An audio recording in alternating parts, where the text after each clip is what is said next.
Hello, my friends. Welcome to the Wicked Bitter channel. I'm Travis. I thank you for checking out this video. To all the new subscribers, and I've noticed there are some of you who have subscribed to this channel in the past few days. Welcome. Welcome to the channel. We're happy to have you here. I am more than happy that you're here because this is a channel where pro wrestling fans get to talk to other pro wrestling fans, and that's the best thing in the world to me. I want to make this the biggest and best place for all pro wrestling fans to show up and be at, because we are posting videos here weekly. So if you haven't subscribed yet, I ask that you please take a couple of seconds, do me a favor, do the channel a favor, and do ultimately yourself a favor and subscribe to this channel for pro wrestling content every single week. What a SmackDown. Oh my God. Okay, this one was stacked. I actually took, every time I watch one of these shows, I take a bunch of notes. And man, this one I had a lot of notes. But I feel like a lot of this now, a lot of the notes I took, a lot of it's going to get wiped out of the way, because what happened at the end of the show? Jacob Fatu, and I'm not going to jump ahead. We'll get into that. We'll get into Jacob Fatu, but let's backtrack a little bit. Let's take this thing from the top. So of course we're in Chicago for SmackDown, and what better way to start it out than Chicago's very own CM Punk to come out, starts the show, cuts a promo, and then Paul Heyman interrupts him. And as soon as Paul Heyman's voice hit that microphone, I was like, oh, I sat up. I was like, yes. I love when these two are on screen with each other. I love when they interact with one another. So they cut a little back and forth thing here. I mean, they hugged. I mean, Paul Heyman got the tears going. I love it. I love this kind of stuff. Paul Heyman is doing some of his best work, and that's saying a lot, because this man has done amazing work for a very long time. But Paul Heyman crying, asking Punk to do him a favor, but then he's also trying to do Punk a favor by warning him, telling him, hey, you got to get out of here because Solo is going to show up and he's going to take you out, all this kind of stuff. Solo ends up interrupting, and I know some of you have mentioned that you want to see a promo out of Solo. I'm with you on that. I do want to see I want to see more promos out of Solo. I want to see Solo and the Bloodline be a little more fearful, be a little more dominant, be a little more assertive in some of these situations where they don't look like they're cowards or like they're running away from things. But I thought the promo that Solo hit when he came out is okay. I mean, it worked in the situation. It didn't really make them look any more dominant or fearful, but it's okay. They still look fine.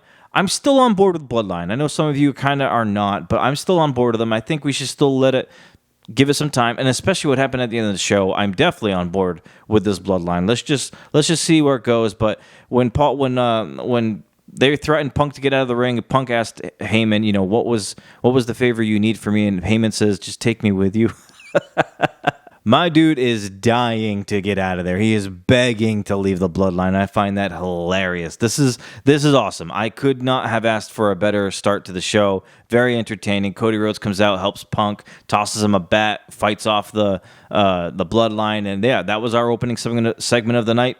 I loved it.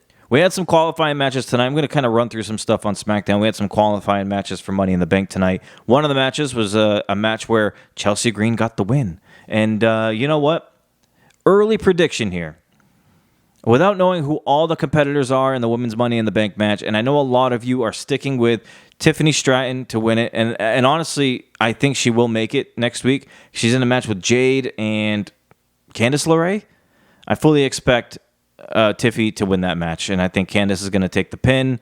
Something's going to happen, just like something has happened in every single one of these triple threat qualifying matches on SmackDown. It's going to keep happening. I think Bianca losing on SmackDown, Jade will lose next week on SmackDown, and that'll free them up to maybe get their rematch for the tag team titles at Money in the Bank, so maybe that's what they're doing here. But I fully expect Tiffany Stratton to make Money in the Bank. But regardless, and I wouldn't be mad if she won, I think, and I'm putting this out there now, getting ahead of it, I think Chelsea Green is going to win Money in the Bank.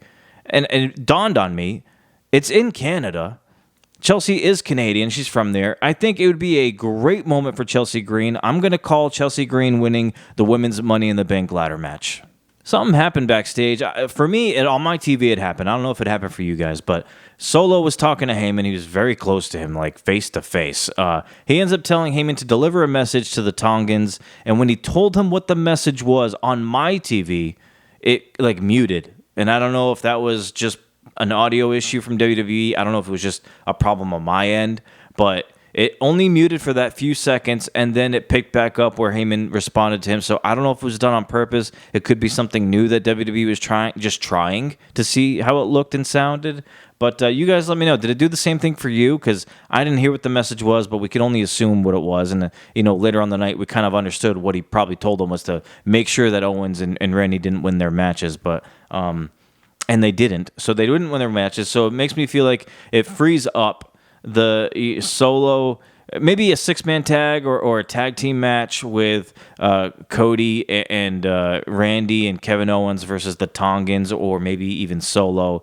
Now that there's 4 people in the bloodline now, who knows who the 4th maybe could be for Cody's team? Sammy, probably not Sammy. I don't know. We'll figure that out. We'll wait until the next couple of weeks to see what happens with that. But I think we're definitely going to get a 6-man or tag team match with Cody and Owens and Randy versus Bloodline in some kind of way. But I think that's happening at Money in the Bank. Something that didn't last long at all was Drew McIntyre being gone from WWE. He quit on Monday Night Raw. My dude showed right back up to work on Friday. Like, you imagine quitting your job on Monday. You straight up walk into work and you say, you know what? Screw this company. Screw this place. I'm out. And then you leave. And your boss is trying to get you to turn around and come back in. Your CEO is trying to get you to come back in. And you're like, nope, I'm gone. And you leave. And then you show up just 4 days later. And you're like, nah, I want my job back. I'm back. I'm just kidding. This is my job. I'm staying. I don't quit.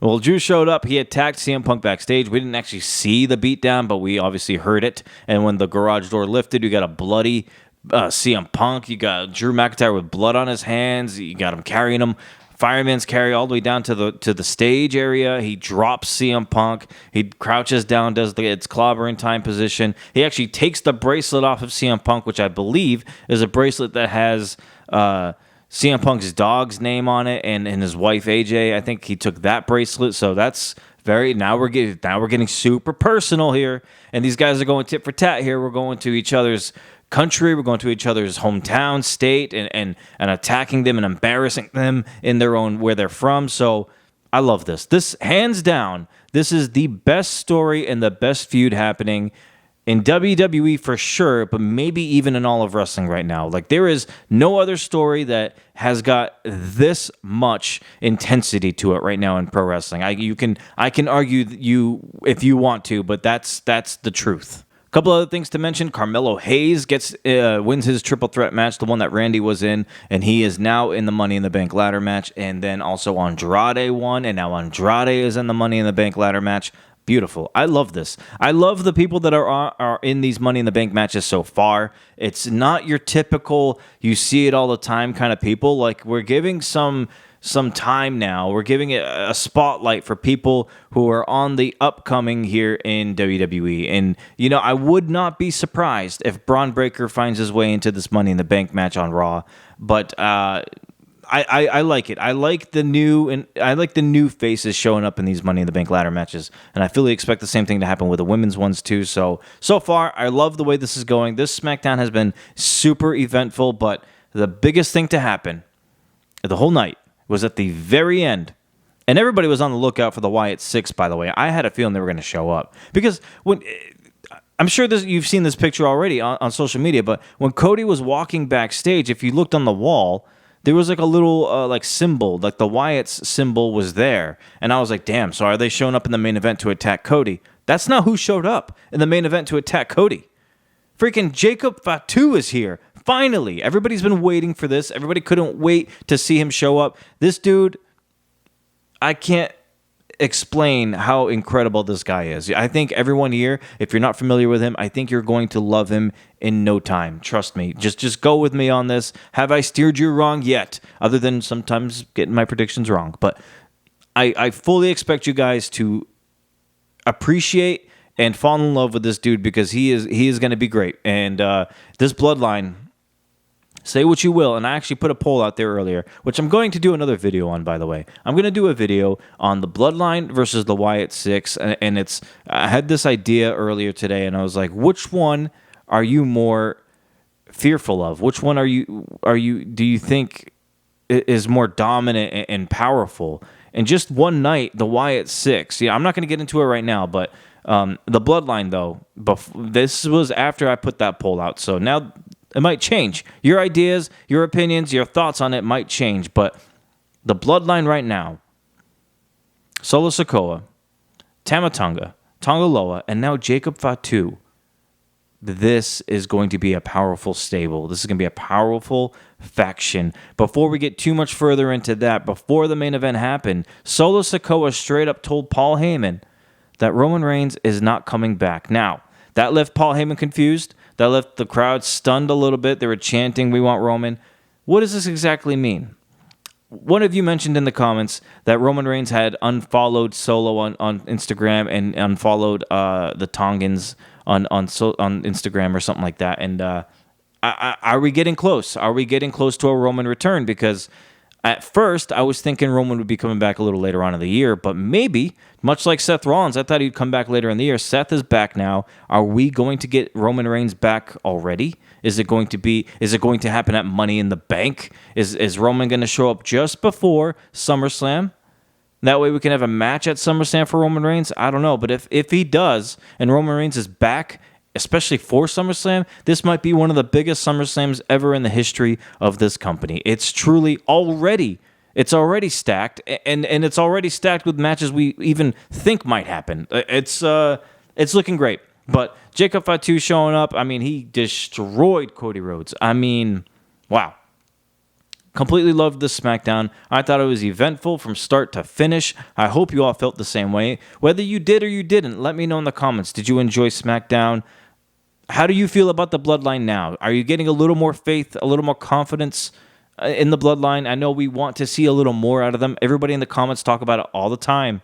I see you guys. I hear you guys. I respond to you guys, which is one of the reasons why, if you're not subscribed to this channel, you should subscribe to this channel, because we talk to one another in the comments. We do email videos. We are very interactive here on Wicked Bitter. This is not only just a community. This is starting to morph into a family. I know some of you guys by name. Like I know who to expect. I know who to see in the comments, and I love every second of it, and I can't wait to respond to you. I can't wait to talk to you. You all have great ideas, so let's keep this thing going. Let's grow this channel. This is our channel. Let's grow this thing. Let's grow this community. But amazing SmackDown. I loved it. I'm going to put out a couple more videos coming soon. One about the Bloodline and the Wyatts is one I really want to do. Yeah, and maybe some others if I can think of. I got a couple of things that I'm brewing in my head that I kind of want to make a video of. But until then, guys, have a great weekend.